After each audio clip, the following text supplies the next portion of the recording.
Hello student, how are you? कैसे हैं आप? मैं हूं आपका अपना मुकेश सर और आज पढ़ने जा रहे हैं हम लोग एक महत्वपूर्ण टॉपिक, ठीक है, जो कि बहुत हार्ड समझते हैं बच्चे, टिपिकल मानते हैं, ठीक है। तो है भी थोड़ा सा थ्योरी है पूरा, इसलिए ज़्यादातर, ठीक है। तो एक बड़ा क्लास होने वाला है डियर स्टूडेंट, और हम पढ़ने जा रहे हैं पूरा भूचुंबकत्व के बारे में, ठीक है। आपका पृथ्वी किस प्रकार मैग्नेट का काम करता है, क्या क्या होती है, ठीक है।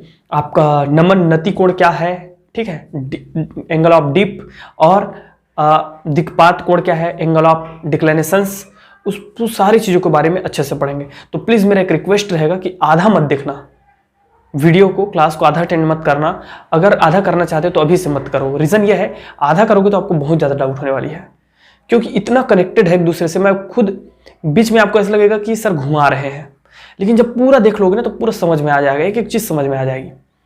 क्योंकि कुछ चीज़ों को स्किप करके फिर आगे पढ़ाना, फिर पीछे आना, ये सब चीज़ें उसमें है, आज के क्लास में रहेगी, ठीक है। तो एक बड़ा क्लास रहने वाला है और एक डिफ़िकल्ट क्लास को आज हम पढ़ने जा रहे हैं, और अच्छे से पढ़ाऊंगा, विश्वास रखिए पूरा समझ में आ जाएगा कंसेप्ट, ठीक है। तो उस चैप्टर का नाम, आपका टॉपिक का नाम है क्या? चुंबकत्व, भू चुंबकत्व या पार्थिव चुंबकत्व किसे कहते हैं, ये पहले जानिए। टेरेस्ट्रियल मैग्नेटिज्म, इस धरती के, इस पृथ्वी के चुंबकत्व को ही हम क्या कहते हैं? भू चुंबकत्व या पार्थिव चुंबकत्व कहते हैं। अब कंसेप्ट ये आता है कि कैसे सर पृथ्वी का कैसे चुंबकत्व होता है। चलो कुछ प्रूफ देखते हैं, ठीक है। हमेशा जब भी हम कोई दंड चुंबक को स्वतंत्रता पूर्वक लटकाते हैं बच्चों, तो ये हमेशा नॉर्थ और साउथ में ही क्यों रुकता है? ईस्ट वेस्ट में क्यों नहीं रुकता? पूर्व और पश्चिम में क्यों नहीं ठहरता है? उत्तर दक्षिण में ही क्यों ठहरता है? या किसी भी दिशा में क्यों नहीं ठहरता? कारण तो डेफिनेटली ऐसा कोई तो चीज होना चाहिए जो इसको आकर्षित कर रहा है, कोई भी तो चीज होना चाहिए। हाँ, अगर कोई चीज आकर्षित कर रहा है तो हमेशा साउथ को ही इधर क्यों, साउथ को ही क्यों आकर्षित कर रहा है? साउथ को क्यों आकर्षित कर रहा है? और नॉर्थ इधर, मतलब जो अगर आपका उत्तरी ध्रुव है तो उत्तरी ध्रुव की ओर ही क्यों आकर्षित है हमारा चुंबक? क्वेश्चन ये भी है कि कभी नॉर्थ इधर क्यों नहीं आ जाता, कभी साउथ इधर क्यों नहीं आता, हमेशा इसी चीज क्यों ठहरता है? तो it is a big question mark, बहुत बड़ा क्वेश्चन है। तो डेफिनेटली ऐसा कुछ होना चाहिए कि इधर हमारा इस प्रकार एक बड़ा चुंबक होना चाहिए, मतलब बड़ा चुंबक होना चाहिए जिसका नॉर्थ सिरा इधर एंड साउथ सिरा इधर, तब जाकर के ठहरना चाहिए, है ना भाई। तो ये कारण है, एक कारण, फर्स्ट कारण कि हमेशा दंड चुंबक को लटकाए जाने पर वह उत्तर दक्षिण दिशा में ठहरता है, अर्थात भू चुंबकत्व की कल्पना की जा सकती है, भू चुंबकत्व है फर्स्ट। सेकंड क्या है बच्चों कि किसी भी लोहे के छड़ को या लोहे के दंड को पृथ्वी में गड़ाए रखने पर, उत्तर दक्षिण दिशा में गड़ाए रखने पर बहुत दिनों तक उसमें चुंबकत्व, मैग्नेटिज्म की प्रॉपर्टीज आ जाती है। तो ये सेकंड हो गया, मेरी बात समझ में आ रही है। तीसरा क्या चीज है कि हमारे पृथ्वी में कई ऐसे जगह हैं, बताऊंगा कौन सा जगह है वो, जहां पर उदासीन बिंदु का भी कंसेप्ट आया है। मतलब ऐसे भी चुंबकीय क्षेत्र है जहां पर उदासीन बिंदु प्राप्त होते हैं, मतलब वहां पे आपका कोई भी मैग्नेटिज्म वर्क नहीं करता। समझ में आ रहा है?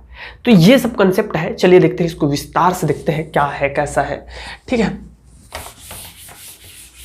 ओके स्टूडेंट, तो देखिए आपके एनसीईआरटी में पहले कुछ बेसिक, जैसे कि हमारा पृथ्वी का जियोग्राफिकल, ठीक है, आपका north geographical south, magnetism north, magnetism south, इन सबको समझाया गया है। लेकिन मैं उससे पहले एक चीज़ बता देता हूँ आपको, क्या चीज़? उत्पत्ति, कि इसका उत्पत्ति कैसे हुआ।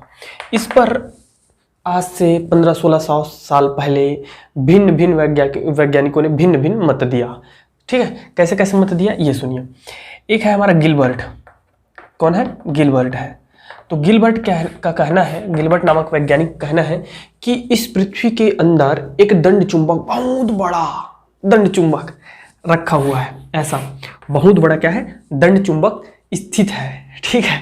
मतलब ये पृथ्वी है बच्चों, डियर स्टूडेंट, ये हमारा सपोज करो एक पृथ्वी है, तो इस पृथ्वी में क्या है? एक दंड चुंबक है ऐसा, जिसका नॉर्थ इधर है और साउथ इधर है, ऐसा बोलता है, ठीक है।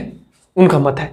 तो एक क्वेश्चन ये आता है कि अगर पृथ्वी के अंदर दंड चुंबक है, तो हम सब ने पढ़ रखा है, भूगोल में पढ़ रखा है, जब सामाजिक विज्ञान सोशल साइंस पढ़ते थे, तो कि पृथ्वी को 3 भाग क्रोड़, प्रवार और भूपर्पट्टी में बांटा गया है। तो क्रोड़ में कोई भी चीज इतना वो नहीं है कि इतना टेम्परेचर होता है, इतना ज़्यादा टेम्परेचर होता है कि हर एक चीज़ क्या है, पिघली अवस्था में है, वहाँ बहुत ज़्यादा टेम्परेचर है।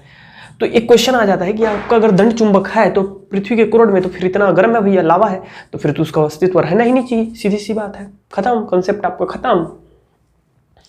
समझ में आ रहा है? एक बात। दूसरी बात, आपने साइंस में 9वीं 10वीं कक्षा में ये भी पढ़ा होगा कि चुंबकत्व को क्षीण होने से चुंबक के चुंबकत्व को क्षीण होने से कैसे बचाया जा सकता है। तो उसको पटकना नहीं चाहिए, पटकने से चुंबकत्व क्षीण होता है। उसे गर्म नहीं करना चाहिए, गर्म करने पर बच्चों चुंबकत्व में क्या होती है, आपका चुंबकत्व हानि होती है, चुंबकत्व का लॉस होता है। समझ में आ रहा है? और एक टेम्परेचर ऐसा आता है जिसको बोलते हैं क्यूरी पॉइंट। तो क्यूरी पॉइंट के बाद तो फिर वो जो है चुंबकत्व अपना खोना प्रारंभ कर देता है। तो ये तो गिलबर्ट का जो है हमारा कंसेप्ट पूरा खत्म हो गया। ठीक है, ग्रोवर आया। ग्रोवर, तो ग्रोवर क्या बोलता है कि हमारा जो है वायुमंडल, ठीक है, वायुमंडल है तो भूमध्य रेखा पर वायुमंडल, क्योंकि भूमध्य रेखा पर बहुत ज़्यादा टेम्परेचर पड़ता है बच्चों, तो वहाँ पर भूमध्य रेखा से वायु उठती है, गर्म वायु, और आयनित हो जाती है, जिसके कारण एक जो है विद्युत धारा का निर्माण हो जाता है। तो ये ऐसा, ठीक है। एल्सेसर, इसके बाद में थोड़ा दम है, सुनना कैसे। इनका क्या कहना था कि हमारे जो क्रोड है, ठीक है, पृथ्वी है, उसके क्रोड में ढेर सारे आपके खनिज है और ढेर सारे जिसकी आयरन है, मोस्टली क्या है, आयरन है, निकिल है मोस्टली। तो ये जो है द्रवित अवस्था में है। तो द्रवित अवस्था में होने के कारण उनका बहुत काफ़ी हद तक सही रहा। द्रवित अवस्था में बच्चों, तो द्रवित अवस्था में मतलब वो द फॉर्म्स ऑफ आयरन है, ठीक है। एंड हमारा जो है पृथ्वी तीव्रता के साथ क्या कर रहा है, घूर्णन कर रहा है, अपने अक्ष पर क्या कर रहा है, घूर्णन कर रहा है। क्या कर रहा है बोलो, घूर्णन कर रहा है, कर रहा है कि नहीं। तो ये जो आयंस है उनमें भी क्या आ गया, मोशन आ गया है, मोशन, और ये क्या करने लग गए हैं, घूमने लग गए हैं। तो घूमने लग गए हैं बच्चों, तो इसको अगर हम काटेंगे तो आपने, अभी तो मैं पढ़ाया नहीं हूं, मैं नहीं पढ़ाया हूं, लेकिन मैं पढ़ाऊंगा अध्याय 4, इसका एप्लीकेशन है, अध्याय 5 पढ़ा रहा हूं मैं, ठीक है। तो ये एक्चुअल में क्या हो जाता है, एक धारावाही कुंडली की भांति, सॉरी धारावाही लूप, वृत्ताकार लूप की भांति बन जाता है। अगर मैं इसके छोटे से हिस्से को काटूं, मतलब एक गोल गेंद है, गोंद का एक छोटा सा पतला स्लाइस काट दो, जैसे खीरा काटते हैं ना, वैसे टाइप का, तो वो क्या मिल गया हमको, एक धारावाही लूप मिल गया। तो ये क्या करता है, धारावाही लूप का निर्माण कर लेता है, और चूंकि आवेश इसमें दौड़ रहा है, प्रवाहित हो रहा है, तो the flow of rate of charge is known as current. और वेयर, जहां करेंट है और एक लूप में, तो वहां पर फिर चुंबकीय क्षेत्र की कल्पना स्वाभाविक बात है, वहां चुंबकीय क्षेत्र उत्पन्न हो जाता है। तो इनके जो है एल्सेसर का बहुत ज्यादा इनको महत्व दिया गया। डियर स्टूडेंट, और देखिए एक और कंसेप्ट है इसी में कि ब्रह्मांड से हमारा कॉस्मिक रेज आते हैं, ठीक है, विकिरण आती है, तो वह जो है हमारे वायुमंडल के गैसों को आयनित कर देती है। तो आयनित होने के कारण वो जो है घूर्णन करते रहते हैं, और आयनित होने के कारण फिर वो विद्युत क्षेत्र की निर्माण करते हैं, जिसके कारण चुंबकीय क्षेत्र का भी निर्माण हो जाता है। तो ये भी एक जो है आपका बताने का तरीका है। अब इसके बाद देखते हैं हम लोग क्या कुछ महत्वपूर्ण परिभाषाएं, ध्यान से समझना बच्चों, ठीक है। महत्वपूर्ण परिभाषाएं, क्या क्या महत्वपूर्ण परिभाषाएं हैं देखिएगा। आपने ग्लोब देखा है, सबके स्कूल में होगा, और जर्नली देखे होंगे सब लोग, नहीं देखेंगे तो देख लेना। वो थोड़ा सा हमेशा तिरछा क्यों रहता है, वो सीधा क्यों नहीं रहता ग्लोब, देखो ग्लोब देखो ना थोड़ा सा हमेशा तिरछा रहता है, रीज़न क्या है देखो, चलो बताते हैं। मैं तिरछा नहीं बना रहा, मैं सीधा बना रहा हूँ, ठीक है बच्चों। वो रहता है, मैं बताऊंगा आपको। ये सपोज हमारा अर्थ है, क्या है, अर्थ है, ठीक है। तो इसका जिस अक्ष पर ये घूर्णन करता है, उस अक्ष को बोलते हैं हम लोग भौगोलिक अक्ष। क्या कहते हैं, भौगोलिक, जियोग्राफिकल एक्सिस, भौगोलिक अक्ष कहते हैं। यह हो गया हमारा भौगोलिक अक्ष। और इसी भौगोलिक अक्ष के उत्तरी सिरा को हम लोग बोलते हैं एनजी, जियोग्राफिकल नॉर्थ, भौगोलिक उत्तरी ध्रुव। इस अक्ष के उत्तरी सिरे को, ठीक है, हम बोलते हैं जियोग्राफिकल नॉर्थ, और दक्षिणी सिरे को बोलते हैं जियोग्राफिकल साउथ। इतने से समझ में आ गया, ये हो गया। अब डियर स्टूडेंट यहां थोड़ा सा पॉइंट है, क्या है मैं बता रहा हूं आपको, चलो अच्छे से समझेंगे, ठीक है। अब इसमें भौगोलिक अक्ष के लंबवत ढेर सारी रेखाएं होती है। क्या होती है? ढेर सारी रेखाएं होती है। मैं अभी जियोग्राफी नहीं पढ़ाऊंगा आपको, मैं फिजिक्स पढ़ाऊंगा, ठीक है। लंबवत रेखाएं इस प्रकार अगर हम काटते हैं इसको, लंबवत रेखाओं में प्लेट्स में काटते हैं इसको बच्चों, तो इसमें इन रेखाओं को क्या बोलते हैं? यामोत्तर। भौगोलिक क्या बोलते हैं? भौगोलिक यामोत्तर कहते हैं। क्या बोल देते हैं? भौगोलिक यामोत्तर कहा जाता है। इन रेखाओं को क्या बोलते हैं? भौगोलिक यामोत्तर। इंग्लिश में बोलें तो जियोग्राफिकल मेरिडियन कहते हैं, ठीक है, ये सारी रेखाओं को। और इसमें जो सबसे बड़ी और सबसे मध्य वाली जो आपका वलय होता है, रेखा होती है, ठीक है, इस अक्ष के लंबवत, मतलब ये गोल है ना, मैं बता रहा हूं आपको, ये ऐसा गोल है, पूरा ऐसा गोल है। इस रेखा को बोलते हैं हम लोग भूमध्य रेखा या विषुवत रेखा। क्या बोलते हैं बच्चों? विषुवत रेखा। और इसी को एक नाम से और जाना जाता है भूमध्य रेखा। भूमध्य रेखा किस चीज का है ये मैं बता रहा हूं अभी आपको। ये है जियोग्राफिकल, भौगोलिक विषुवत रेखा, भौगोलिक भूमध्य रेखा। भौगोलिक ये वर्ड यूज करिएगा पूरा जितना भी पढ़ा रहा हूं उसमें, ठीक है। इंग्लिश में आपका इसको बोलते हैं मेरिडियन और इसको बोलते हैं इक्वेटर। क्या बोलते हैं? इक्वेटर, भूमध्य रेखा को। इतना कंसेप्ट क्लियर हो गया। अब बात करते हैं चुंबक के लिए। चुंबक का उत्तरी एवं दक्षिण ध्रुव। अब तक हमने समझा, ठीक है, अब तक हमने समझा कि पृथ्वी में चुंबकत्व उत्पन्न हो गई, तो अब उसका नॉर्थ पोल और साउथ पोल कहाँ है? ये तो जस्ट बच्चों ये देखिएगा, ध्यान से देखते रहिएगा। यदि ये अर्थ है, ठीक है, अर्थ है, और ये है मेरा जियोग्राफिकल एक्सिस। क्या है? जियोग्राफिकल एक्सिस, ठीक है, मतलब आपका भौगोलिक अक्ष है। ये क्या है? भौगोलिक अक्ष है, भौगोलिक अक्ष। तो इस भौगोलिक अक्ष से 11.3 डिग्री इंक्लाइन, थोड़ा सा झुका हुआ, इस प्रकार, ऐसा। ये देखो, ये है हमारा एक अक्ष बनता है, एक और अक्ष बनता है। कितना रहता है याद रखिएगा, इसको 1 मार्क्स क्वेश्चन में आ जाता है, ठीक है। 11.3 डिग्री झुका हुआ एक और अक्ष खींचेंगे तो ये अक्ष जो कहलाएगा वो कहलाता है चुंबकीय अक्ष कहलाता है। क्या कहलाता है? चुंबकीय अक्ष, पृथ्वी का चुंबकीय अक्ष। और इसका उत्तरी सिरा हमारा कहलाता है बच्चों नॉर्थ एम मैग्नेटिक, ठीक है, नॉर्थ पोल हो गया, मैग्नेटिक नॉर्थ पोल, और ये होता है हमारा मैग्नेटिक साउथ पोल। इतना कंसेप्ट सबको क्लियर है अच्छे से भाई? ओके ना। और इसमें भी सिमिलरली उसी प्रकार पाया जाता है। देखो यहाँ पे थोड़ा झुका हुआ रहेगा ना, ये देखिए, उसमें इसमें डिफरेंट समझ में आ रहा है सबको कि नहीं आ रहा है? आ रहा है ना भाई? ये देखिए, इसमें थोड़ा सा झुका हुआ रहता है कुछ इस प्रकार से। तो ये बच्चों ये इस चुंबकीय अक्ष के लंबवत जो वलय है, तो इन सभी वलयों को हम लोग बोलते हैं यामोत्तर चुंबकीय, यामोत्तर चुंबकीय मैग्नेटिक मेरिडियन, ठीक है। और जो सबसे बड़ा और सबसे मध्य में जो रहता है that is a magnetic equator, हमारा चुंबकीय भूमध्य रेखा बोल दीजिए या विषुवत रेखा कहते हैं। इतना पॉइंट सबको क्लियर है कि नहीं है बताओ दो मुझे पहले। किसी को अगर क्लियरिटी नहीं आ रही होगी तो कमेंट बॉक्स में लिख देना, मैं आपको और समझाने का प्रयास करूंगा, या मुझसे जुड़ सकते हो। मेरा नंबर डिस्क्रिप्शन बॉक्स में रहता है, आप वहां से व्हाट्सएप करके मुझसे जुड़ सकते हो। मैं आपको सीधा सीधा वीडियो कॉलिंग करके समझा दूंगा या ऑडियो कॉलिंग करके समझा दूंगा, जैसा भी अज पॉसिबल अज। तो ये चीज़ें आपको समझ में आ गई। चलिए आगे बढ़ते हैं, फिर इसको मिटाते हैं और आगे बढ़ते हैं।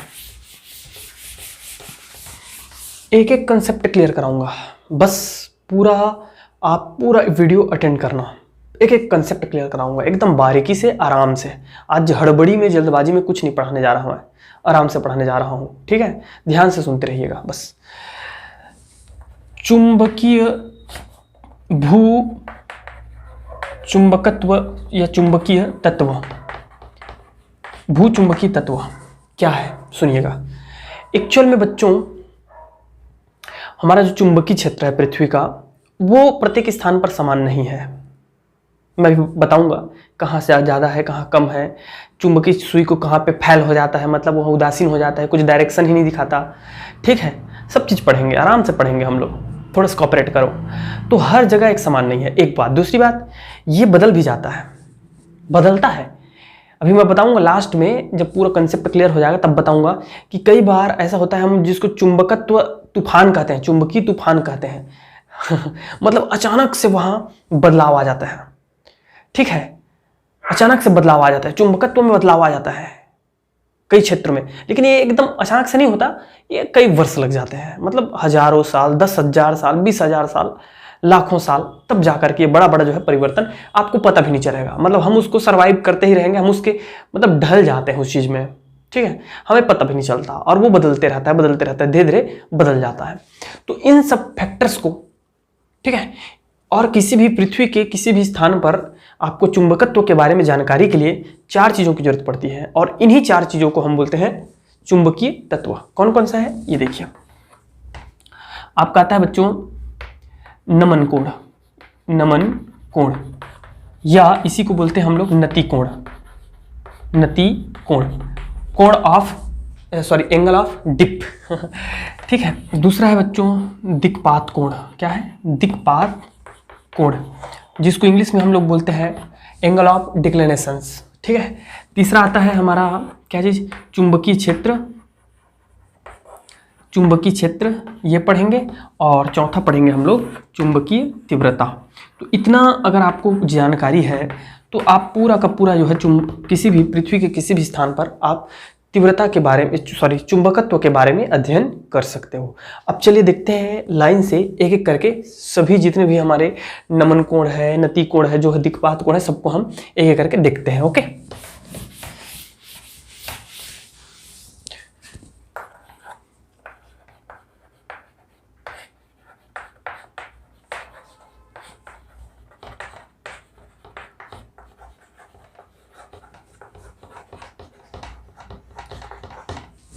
नमन कोण या नति कोण क्या होता है डियर स्टूडेंट, समझेंगे। आप एक काम करो, एकदम सिंपल तरीके से मैं समझाता हूँ, ठीक है। आप लोगों ने चुंबकीय, अब वो शायद मेरे ख्याल से पता नहीं प्रैक्टिकल कराया जाता नहीं कराया जाता है, जब मैं पढ़ रहा था उस टाइम तो हम लोग प्रैक्टिकल करते थे, ठीक है।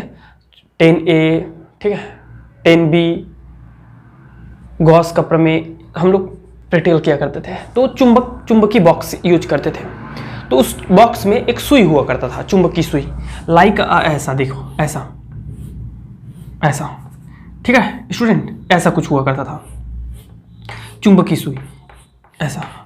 ये हमेशा नॉर्थ को इंडिकेट करता था, ये वाला जो रहता था वो नॉर्थ को इंडिकेट करता था, ऐसा। तो ये चुंबकीय बॉक्स हुआ करता था कुछ ऐसा, ओके, चुंबकीय बॉक्स इस प्रकार।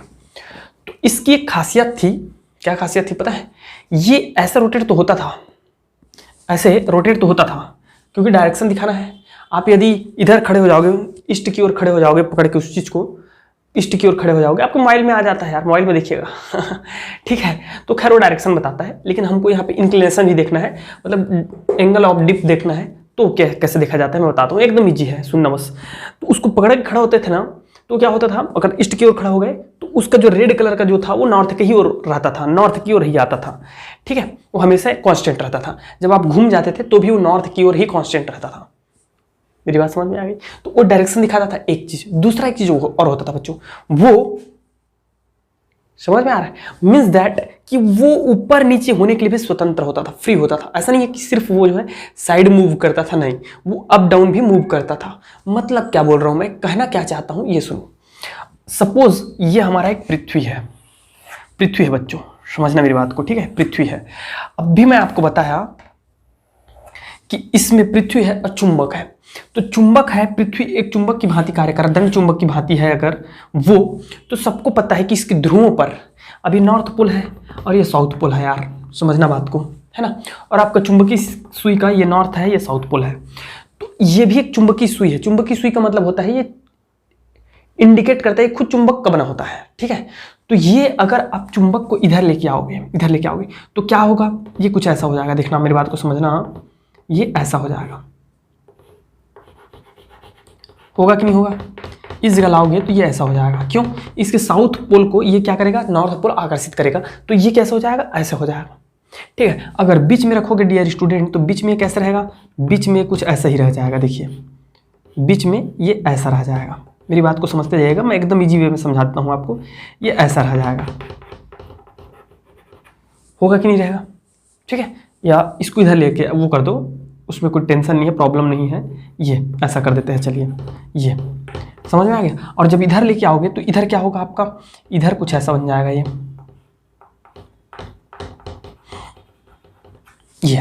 समझ में आ रहा है।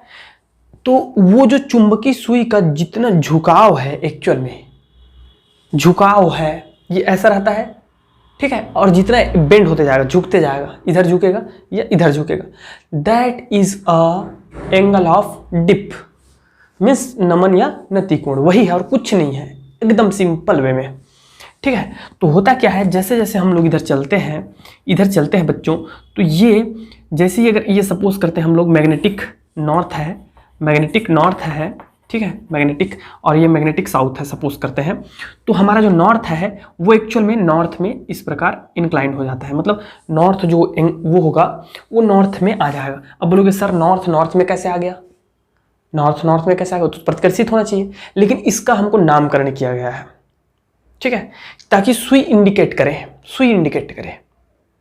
एक्चुअल में आप इसको समझने का प्रयास करो। वास्तव में जो अगर हम दंड चुंबक मानते हैं तो दंड चुंबक का साउथ पोल इधर होगा और नॉर्थ पोल इधर होगा, ठीक है। लेकिन इसको हम लोग पढ़ते क्या है, इधर नॉर्थ पढ़ते हैं, इधर साउथ पढ़ते हैं। जियोग्राफिकल जो आपका एक्सिस है या पोल है, उसी की तरह हमको मैग्नेटिक पोल भी पढ़ाया जाता है और जानते हैं। लेकिन एक्चुअल में अगर हम दंड चुंबक की कल्पना करें, एक दंड चुंबक है तो उसका साउथ इधर होना चाहिए, तभी तो साउथ उसको नॉर्थ को, चुंबकीय सुई के नॉर्थ को अट्रैक्ट करेगा। मेरी बात समझ में आ रही कि नहीं आ रही। लेकिन यहाँ थोड़ा सा डिफरेंट होता है, उल्टा होता है, डाउट मत करना बच्चों, यहाँ नॉर्थ को अट्रैक्ट करता है, मतलब ये जानबूझ के ऐसा बनाया गया है। ये साउथ है लेकिन इसका नाम क्या किया गया है, नॉर्थ किया गया है। और यहाँ पे हमारा जो नॉर्थ है वो पूरा क्या हो जाता है, मतलब ऐसे, ये देखिए 90 एंगल हो जाता है, 90 एंगल। एक मैं एग्जांपल बताता हूँ आपको। सपोज ये हमारा पृथ्वी का नॉर्थ पोल है और साउथ पोल है, तो यहाँ आगे पता है साउथ क्या होगा, यहाँ अगर ऐसा है ना, ऐसा, तो ये आ करके ऐसा अगर बीच में भूमध्य रेखा पर ऐसा है तो ये झुकते जाएगा, और यहाँ आकर के पूरा 90 एंगल ऐसा हो जाता है। कितना हो जाता है, 90 एंगल ऐसा हो जाता है, ठीक है। और उसी प्रकार ये अगर इधर ले जाओगे तो 90 एंगल ये हो जाएगा, और यहाँ पे क्या होता है, 0 हो जाता है। इसीलिए नोट आप लोग लिख लेंगे, आपका भूमध्य रेखा पर, कहाँ पे, भूमध्य रेखा या विषुवत रेखा पर, कहाँ, विषुवत रेखा पर नतिकोण जो होता है, नमन कोण होता है, वो क्या होता है बच्चों, दैट इज 0, ठीक है। और यही चीज जो है आपका नॉर्थ पोल में क्या हो जाएगा, 90 हो जाएगा, और साउथ पोल में भी क्या हो जाएगा, 90 हो जाएगा, ठीक है। तो आप लोग का क्वेश्चन आ सकता है कि सर भारत से क्या कौन सा वो गुजरा है, तो नहीं बच्चों, यहाँ से भूमध्य रेखा नहीं गुजरी है, यहाँ से हमारा गुजरा है कर्क रेखा। कौन सा, कर्क रेखा। इसके जस्ट नीचे जब जाएंगे, मालदीव जाते हैं, तो मालदीव से आपका भूमध्य रेखा गुजरा हुआ है, ठीक है। दक्षिण अफ्रीका से भूमध्य रेखा, दक्षिण अफ्रीका बोलता हूँ, हाँ, दक्षिण अफ्रीका कॉन्टिनेंट जो है आपका, अफ्रीका कॉन्टिनेंट है, वहाँ से आपका, ठीक है, गुजरा हुआ है। अफ्रीका कॉन्टिनेंट से गुजरा हुआ है, क्या बोला मैं यार, अमेरिका, दक्षिण अमेरिका, यस, ठीक है। वहां से हमारा जो है भूमध्य रेखा गुजरा हुआ है। तो भूमध्य रेखा में हमारा जो है इंक्लिनेशन जो होता है, डिप ऑफ एंगल होता है, वो क्या होता है, 0 होता है। वहां पर कोई परिवर्तन नहीं आता, वो कहीं पे नहीं झुकेगा, वो बीच में रहेगा। और हमारे इंडिया में उतना ज़्यादा फर्क नहीं पड़ता है। रीज़न क्या है कि हम जस्ट भूमध्य रेखा के जस्ट ऊपर में है, ठीक है, बहुत ज़्यादा दूर नहीं है भूमध्य रेखा से। मालदीव हमारा सबसे पड़ोसी, मतलब श्रीलंका के जस्ट नीचे कहा जाए तो अंडमान निकोबार से जस्ट नीचे मालदीव है, और मालदीव में आपका भूमध्य रेखा उतरता है, मतलब हम ज़्यादा दूर नहीं है, ठीक है। अभी मैं आपको जियोग्राफी नहीं पढ़ाऊंगा, हम मैथ्स फिजिक्स पढ़ते हैं। तो याद रखिएगा, नमन कोण क्या है कि एक चुंबकीय सुई विषुवत रेखा के साथ, विषुवत रेखा के क्षैतिज घटक के साथ या विषुवत रेखा के साथ जितना एंगल बनाता है, उसके झुकाव को ही हम क्या बोलते हैं, नमन कोण या नतिकोण कहते हैं। इतना चीज समझ में आ गया। चलिए देखिए अब कौन सा, दूसरा नंबर,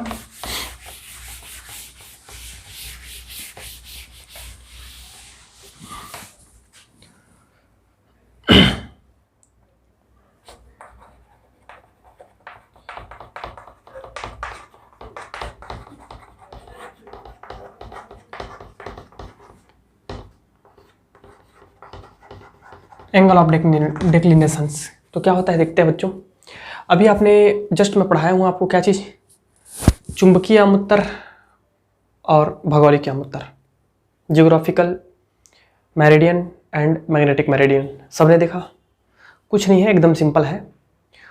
क्या है कि किसी भी पृथ्वी के किसी भी स्थान पर चुंबकीय आमुत्तर और भौगोलिक आमुत्तर के बीच बनने वाले कोण को दिक्पात कोण कहते हैं। बात खत्म, बस इतना है और कुछ नहीं है। ठीक है, सपोज आप सबको पता है, अगर मैं एक साथ इसको शो करूं तो ये देखिए कुछ ऐसा। अब यार एक ही में मुझे बनाना पड़ रहा है, ये दुर्भाग्य ही समझो। ठीक है, ये और ये। ओके बच्चों, तो इसमें ढेर सारी चुंबकीय क्या थी हमारी, इस प्रकार ढेर सारी क्या थी, भौगोलिक आमुत्तर थी, और हमारा ढेर सारा जो है क्या था, इस प्रकार। ओके, क्या था, मैग्नेटिक मेरिडियन था। तो दोनों के बीच जो एंगल बनता है that is known as angle of declinations, और इसे हम शो करते हैं डी से। किससे, डी से। अब चलो मैं इसको एक तरीके से समझाता हूँ, इधर देखिएगा सब लोग। शब्द हैं, सपोज करते हैं ये है हमारा चुंबकीय आमुत्तर, एक रेक्टेंगल बना दीजिएगा। ये है क्या है, चुंबकीय आमुत्तर की आमुत्तर, हम इसको एक मान लेते हैं। ठीक है, तो आप सबको पता होगा ये हो जाएगा इसका क्षैतिज घटक और ये हो जाएगा ऊर्ध्वाधर घटक। मीन्स दैट ये हो जाएगा वर्टिकल और ये हो जाएगा हॉरिजेंटल। ठीक है बच्चों, आप इसका नामकरण कर सकते हैं, जो अगर नाम रखना चाहें, सोनू मोनू गोलू सब जो भी नाम रखना है रख दीजिए। अब आगे देखिए, सपोज करते हैं कि ये एक हमारा है कुछ इस प्रकार से,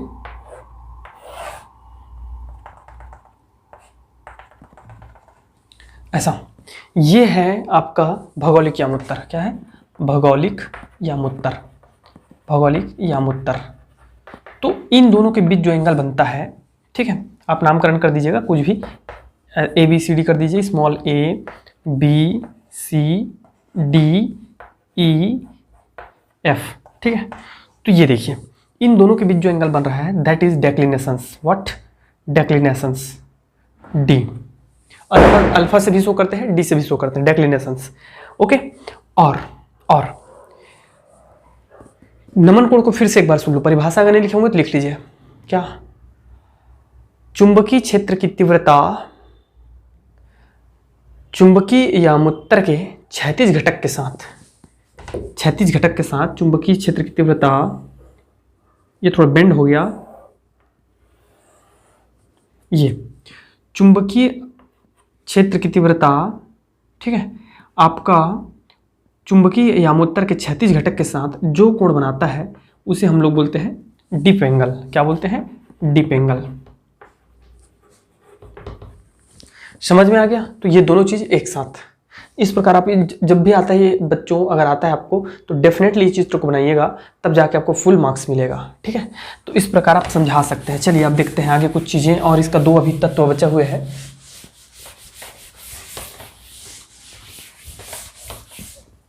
अब देखते हैं हम चुंबकीय क्षेत्र की तीव्रता। ओके स्टूडेंट, इसके पहले एक इंटरेस्टिंग फैक्ट देखते हैं। क्या चीज है वो इंटरेस्टिंग फैक्ट, इधर देखिए।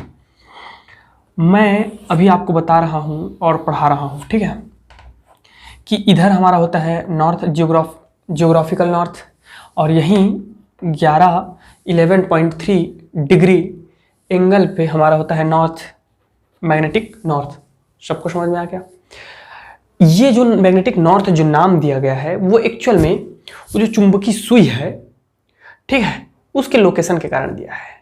वह यहाँ पर हमारा जो नॉर्थ है, चुंबकीय सुई का नॉर्थ साइड है, वो क्या हो जाता है आपका 90 एंगल, मतलब यहाँ ये नॉर्थ रहेगा और इधर क्या रहेगा, साउथ रहेगा। समझना बात को, चुंबकीय सुई का, इसलिए इसको नॉर्थ नाम दे दिया, क्योंकि जो जियोग्राफिकल नॉर्थ भी है इसलिए इसको क्या नाम दे दिया, जियोग्राफिकल मैग्नेटिक नॉर्थ दे दिया। लेकिन ये नॉर्थ कब आएगा, सुई का नॉर्थ कब आएगा, इसको समझो आप मेरी बात को, कब आएगा ये तब आएगा जब हमारा चुंबक का साउथ पोल इधर होगा। क्या होगा, साउथ होगा तब आएगा, और इधर क्या होगा, नॉर्थ होगा। समझ में आ रहा है डियर स्टूडेंट्स? ठीक है ना, तो ये चीज है यार। अब ये देखो, तो इस केस में इधर हमारा क्या है, नॉर्थ मैग्नेट, ठीक है, इधर नॉर्थ है ना, और इधर क्या है, south, sorry, south, magnetic south है, मैग्नेटिक साउथ है, इधर मैग्नेटिक नॉर्थ है। तो चुंबक कैसा है, इधर ऐसा है देखो। और चुंबक में सबको पता है, दंड चुंबक में जो हमारे विद्युत क्षेत्र की जो रेखाएं होती है वो हमेशा नॉर्थ से कहाँ चलता है, साउथ की ओर चलता है। नॉर्थ से कहाँ चलता है, साउथ की ओर चलता है। नॉर्थ से कहाँ चलता है, साउथ की ओर चलता है। और नॉर्थ से कहाँ चलता है, साउथ की ओर चलता है। नॉर्थ से साउथ की ओर, नॉर्थ से साउथ की ओर। मेरी बात समझ में आई कि नहीं आई?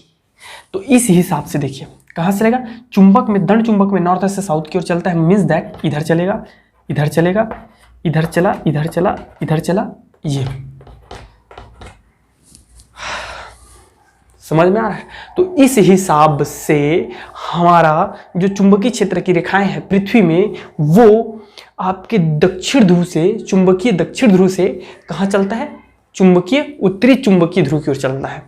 कन्फ्यूजन बहुत बड़ा है मेरे दोस्त, मेरे भाई, मेरे डियर स्टूडेंट्स, लेकिन मेरे बात को जो समझ गया उसको कोई डाउट नहीं है, कोई डाउट नहीं है। मेरी बात समझ में आ रही कि नहीं आ रही है? दंड चुंबक में नॉर्थ से साउथ की ओर चलता है। ये जो नाम दिया गया है वो एक्चुअल में दंड चुंबक को देखते हुए नाम नहीं दिया गया है, वो एक्चुअल में नाम दिया गया है, एक तो जियोग्राफिकल को देखते हुए नाम दिया गया है कि जियोग्राफिकल नॉर्थ हमारा ये है, जियोग्राफिकल साउथ ये है, तो उसके साइड वाला जो है वह उधर जो रहेगा वो मैग्नेटिक नॉर्थ होगा। एक चीज़, दूसरा चीज़, हमारा जो चुंबकीय है, चुंबक है, चुंबकीय सुई है, उसका हमेशा जो नॉर्थ पॉइंट है वो नॉर्थ पॉइंट में डिप जेक करता है, मतलब वहाँ 90 एंगल हो जाता है, उधर वो करता है, संकेत देता है कि नहीं? इसलिए इसका नॉर्थ नाम नॉर्थ रख दिया। लेकिन वो नॉर्थ, उधर चुंबकीय नॉर्थ जा रहा है, मतलब डेफिनेटली उधर कोई बड़ा अगर चुंबक होगा पृथ्वी में तो उसका साउथ होगा, तभी तो नॉर्थ उधर अट्रैक्ट हो रहा है। तो हमारा जो है साउथ, दंड चुंबक अगर मानते हैं तो साउथ इधर हो जाएगा, नॉर्थ इधर हो जाएगा। तो आप सबको पता है दंड चुंबक में जो चुंबकीय रेखाएं होती, क्षेत्र रेखाएं, अगर नहीं देखे होंगे तो मेरे प्लेलिस्ट में जाकर के देख लीजिए, पूरा हर टॉपिक को, एनसीईआरटी का हर टॉपिक को पढ़ाया जा रहा है एकदम क्लियरिटी के साथ। तो ये नॉर्थ से साउथ की ओर चल रहा है। लेकिन अगर हम पृथ्वी के रिस्पेक्ट में बोलेंगे तो पृथ्वी के रिस्पेक्ट में क्या हो रहा है, हमारा मैग्नेटिक साउथ से मैग्नेटिक नॉर्थ की ओर चल रहा है, जबकि दंड चुंबक में नॉर्थ से साउथ की ओर चलता है और पृथ्वी में साउथ से नॉर्थ की ओर जा रहा है, just opposite of each other. Okay okay, समझ में आ गया? अब देखो ये क्या चीज है, ये है हमारा चुंबकीय क्षेत्र की तीव्रता है ये। अब हम सबको पता है अगर चुंबकीय सुई को यहाँ पे मैं रखूंगा तो इसके भिन्न भिन्न जगहों पर उसका जो इंक्लिनेशन है, मतलब झुकाव है, डिप है, वो डिफरेंट होगा कि नहीं होगा? कहीं पे अगर इधर आप आओगे तो ये 90 एंगल पूरा झुक जाता है, पूरा 90 एंगल झुक जाता है ऐसा। यहाँ पे देखोगे तो थोड़ा ऐसा रहेगा, यहाँ पे थोड़ा ऐसा रहेगा। भूमध्य में आएंगे तो ये ऐसा हो जाएगा, फिर ये ऐसे झुकेगा, ऐसे झुकेगा और ये ऐसा झुकेगा। चीज़ों को समझो बच्चों, ऐसा होगा कि नहीं होगा? समझ में आ रहा है? अगर ये दंड चुंबकीय सुई है मेरे भाई तो ये ऐसा होगा, देखो ये देखो, अगर ये नॉर्थ पोल है और ये साउथ पोल है तब की बात बता रहा हूँ मैं, ये ऐसा हो जाएगा। ये देखिए आराम से समझो, मैं टेंशन मतलब मैं एकदम बहुत टाइम लेके पढ़ाऊंगा आज। ये नॉर्थ आ जाएगा, नॉर्थ, क्योंकि नॉर्थ साउथ की ओर अट्रैक्ट होगा और इसी के कारण, झुकाव के कारण हम इसको नॉर्थ मैग्नेटिक नॉर्थ नाम दे दिए हैं। तो अभी बताता हूँ, मैं कनेक्ट कर रहा हूँ ना, एकदम IMP क्वेश्चन पे कनेक्ट कर रहा हूँ आपको। तो ये देखिए इस प्रकार होगा, और ये देखो ये नॉर्थ है, अब इधर आएगा तो नॉर्थ इधर आ जाएगा, देखो ये नॉर्थ हो जाएगा, ये साउथ हो जाएगा, और ये नॉर्थ हो जाएगा, और ये साउथ हो जाएगा, और ये साउथ जो है नॉर्थ में जाकर के टच हो जाएगा, इस प्रकार। सबको क्लियर है? तो यहाँ देखो, यहाँ जो इंक्लिनेशन है वो एक्चुअल में एंगल बना रहा है, एक एंगल बना रहा है। किसके साथ? इसके साथ, यामोत्तर के साथ, चुंबकीय यामोत्तर के साथ हमारा जो चुंबकीय सुई है वो एक कोण बना रहा है। कोण बना रहा है कि नहीं बना रहा है?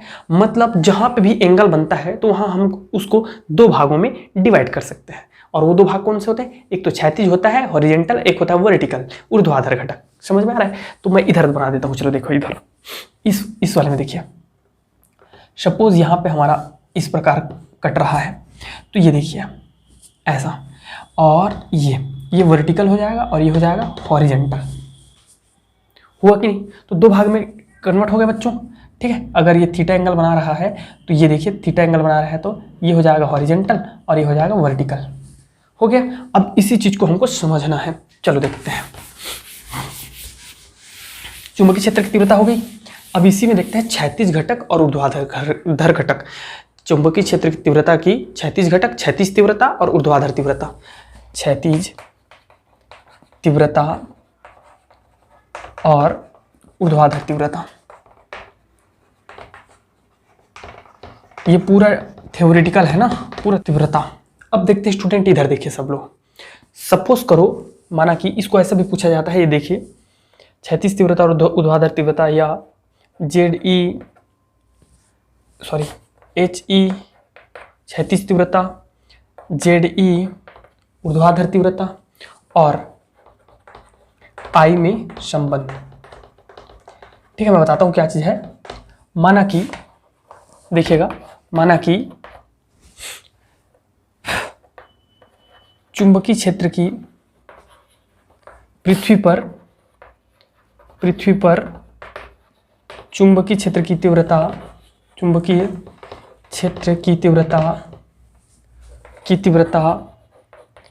BE है, जिसका क्षैतिज घटक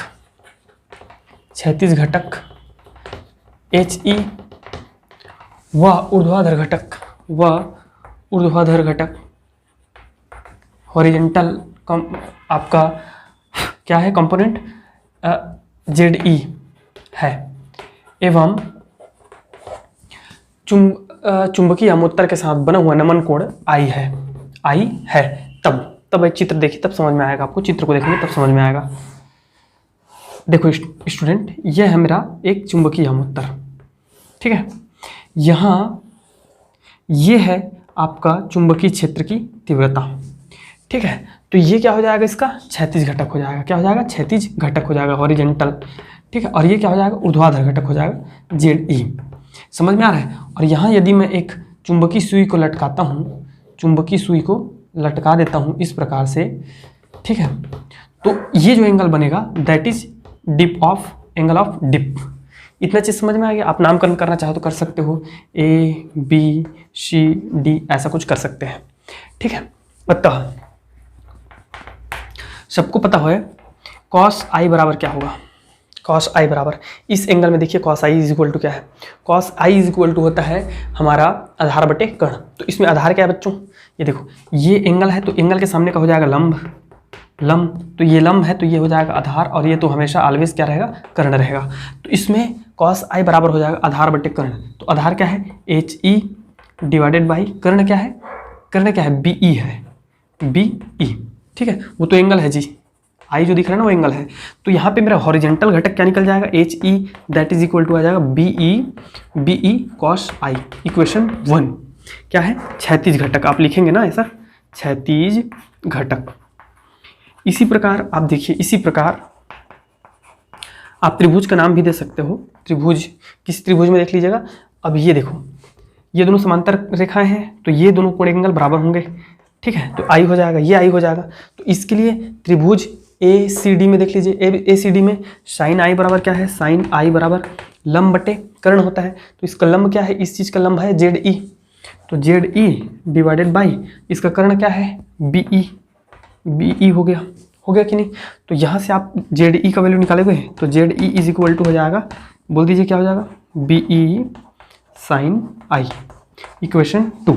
ये कौन सा घटक है बच्चों, देख लीजिए कौन सा घटक है, ऊर्ध्वाधर घटक। तो ऊर्ध्वाधर घटक का मान ये आ गया, ठीक है। अब देखिए इक्वेशन 1 डिवाइडेड बाई 2 कर दो, इक्वेशन 1 डिवाइडेड बाई 2 या 2 डिवाइडेड बाई 1, 2 डिवाइडेड बाई 1, इसको मिटा दो यार। चलो क्या है, इक्वेशन 2 डिवाइडेड बाई 1, तो क्या आ जाएगा, 2 डिवाइडेड बाई 1 करेंगे तो ZE डिवाइडेड बाई क्या है बच्चों बता दो मुझे, ZE डिवाइडेड बाई क्या हो जाएगा, HE that's equal to sine I BE। आपको दिख रहा है, थोड़ा नीचे है, ZE divided by HE equation 2 divide by 1 BE sine I divided by B E cos I. तो यहाँ से आ जाएगा बच्चों tan I that is equal to Z E divided by H E. Equation number 3। यही है नमन कोण, चुंबकीय क्षेत्र के क्षैतिज तीव्रता एवं ऊर्ध्वाधर तीव्रता में संबंध। समझ में आ गया। पुनः समीकरण 1 का वर्ग धन 2 का वर्ग, मतलब समीकरण 1 और 2 को वर्ग करके जोड़ दो तो क्या आएगा देखते हैं। इसका वर्ग करेंगे बच्चों तो ये हो जाएगा एच ई का होल स्क्वायर और square that is equal to B E square cos I square, cos square I, angle का स्क्वायर नहीं होता ना, याद रखना, प्लस जोड़ेंगे ना। पहले चलो एक काम करते हैं, पहले इसको स्क्वायर ही कर देते हैं, that is equal to B E square sine square I. अब ऐड कर देंगे तो ये हो जाएगा H square E that is equal plus Z square E that is equal to B E square common आ जाएगा और अंदर बच जाएगा sine square I plus cos square I. Sine square I plus cos square I, sine square theta plus cos square theta 1। ठीक है, तो ये हो जाएगा H E square plus Z E square that is equal to B E square या B E that is equal to under root H E square plus Z E square. Equation 3, equation 4। तो ये है dear student धारा बोलता हूँ यार angle of dip, horizontal आपका क्षेत्र की तीव्रता और ऊर्ध्वाधर क्षेत्र की तीव्रता में संबंध, और यहाँ है हमारा चुंबकीय क्षेत्र की तीव्रता और उसके घटकों में संबंध। अब इसमें है कुछ कंडीशंस, चलिए देखते हैं उसको भी।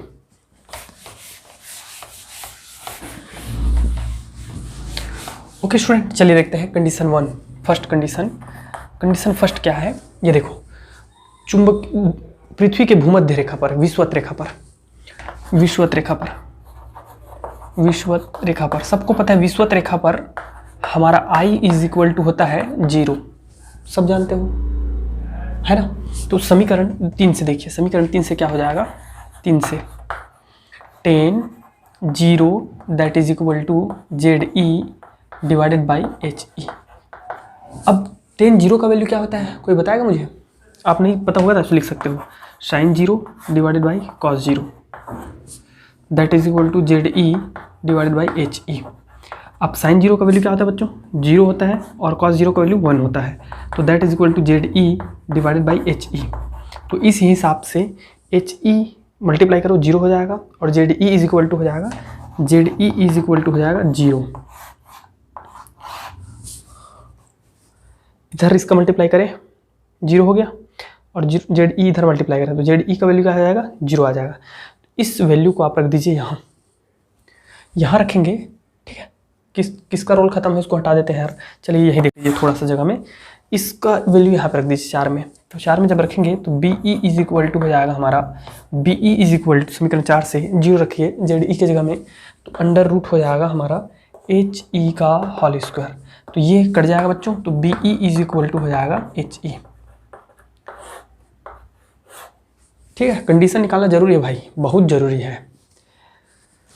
तो पृथ्वी के भूमध्य रेखा पर, विषुवत रेखा पर हमारा जो चुंबकीय क्षेत्र की तीव्रता है वो उसके क्षैतिज घटक के बराबर हो जाता है। चुंबकीय क्षेत्र की कुल तीव्रता उसके क्षैतिज तीव्रता के बराबर हो जाता है, समझ में आ रहा है। और ऊर्ध्वाधर तीव्रता 0 हो जाता है। That's clear, okay. Second terms देखते हैं। सेकंड टर्म्स में क्या करना है आपको, यहाँ रखना है 90। क्या रखना बच्चों, 90 रखना है। कहाँ पर, विषुवत रेखा पर नहीं, ध्रुव पर। ध्रुव पर आपको घुमा के क्वेश्चन पूछ सकता है ना। तो ध्रुव पर I इज इक्वल टू क्या रहता है, हमेशा 90 होता है। मैं पहले बता चुका हूँ आपको, ये पूरा बेंड हो जाए, वो सीधा परपेंडिकुलर हो जाता है, वर्टिकल हो जाता है। तो I इज इक्वल टू क्या हो जाएगा, 90 हो जाएगा। तो इस 90 को जब यहाँ रखेंगे तो ये हो जाएगा हमारा 10 90 that is equal to Z E divided by H E. तो सबको पता है 90 इज इक्वल टू होता है बच्चों, इसको मैं लिख सकता हूँ sin 90 डिवाइडेड बाई cos 90, और दैट इज इक्वल टू हो जाएगा ZE डिवाइडेड बाई HE। अब sin 90 इज इक्वल टू 1 होता है और cos 90 इज इक्वल टू होता है 0, तो that is equal to ZE divided by HE। HE का मल्टीप्लाई इधर कीजिए और इसका मल्टीप्लाई इधर कीजिए, तो ये हो जाएगा HE इज इक्वल टू हो जाएगा इस बार 0, वहाँ ZE इज इक्वल टू 0 होता, यहाँ HE इज इक्वल टू क्या हो गया 0 हो गया। तो इस केसेस में इस वैल्यू को फिर से यहाँ रखो, तो इस बार ये 0 हो जाएगा और इस स्थिति में हमारा आ जाएगा BE is equal to ZE। मतलब ध्रुवों पर आपका जो चुंबकीय क्षेत्र की तीव्रता होती है, कुल चुंबकीय क्षेत्र की तीव्रता होती है, वो ऊर्ध्वाधर तीव्रता के बराबर होती है। घुमा के प्रश्न आता है यहाँ से किस स्थान पर, इसलिए मैं बता नहीं रहा हूँ क्वेश्चन का टाइप, पढ़ा रहा हूँ, ध्यान से सुनो समझो चीज़ों को, यहाँ से घुमा के ही क्वेश्चन पूछा जाता है। थर्ड कंडीशन है I इज इक्वल टू 45, ठीक है, I इज इक्वल टू 45। तो I is equal to 45 that means क्या होगा हमारा, यहाँ रख दीजिए इक्वेशन नंबर 4-3 में, तो हो जाएगा 10 45 that is equal to ZE divided by HE। अब सबको पता है 45 का वैल्यू होता है 1, that is equal to ZE divided by HE। तो ये इधर मल्टीप्लाई कर दो बच्चों, तो ZE इज इक्वल टू हो जाएगा HE।